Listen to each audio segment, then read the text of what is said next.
We all have a need to connect with the natural world.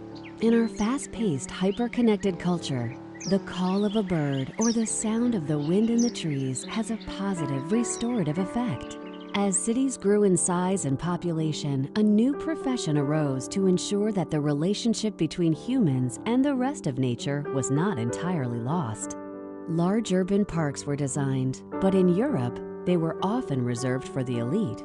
The study of landscape architecture incorporates park and garden history, theory and design, city planning, and considers the social and cultural impact of nature in our midst. Central Park was the first purpose-designed park in the United States, laid out in 1858 by Frederick Law Olmsted and Calvert Vaux. The romantic naturalism of the park provided a respite to the intensity of life in the bustling city. Over the years, however, the focus of the park shifted from relaxation to recreation, and many playgrounds and sports facilities were introduced to the 843-acre site.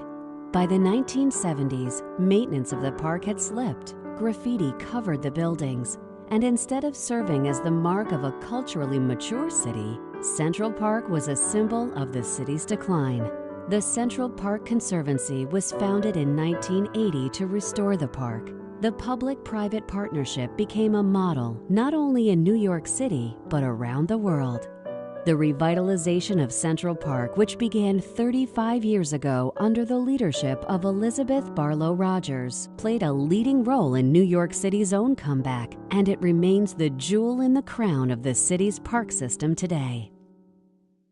Subsequent to guiding Central Park's restoration during the Conservancy's first 15 years, Betsy Rogers resumed her career as teacher, lecturer, and writer on the subject of place. Her seminal work, published in 2001, is Landscape Design, A Cultural and Architectural History. 10 years in the making, Rogers' survey of the built environment, from stone circles to shopping malls, shows how landscapes can illustrate cultural values. To promote an active understanding of the meaning of place in human life, Betsy Rogers established the Foundation for Landscape Studies in 2005. It attempts to teach the intrinsic value of all places by virtue of their natural features, environmental qualities, design, cultural history, and present use. The Foundation initiates collaborative projects with other organizations, institutions, and individuals that promote and advance landscape history and historic landscape design, theory, and practice.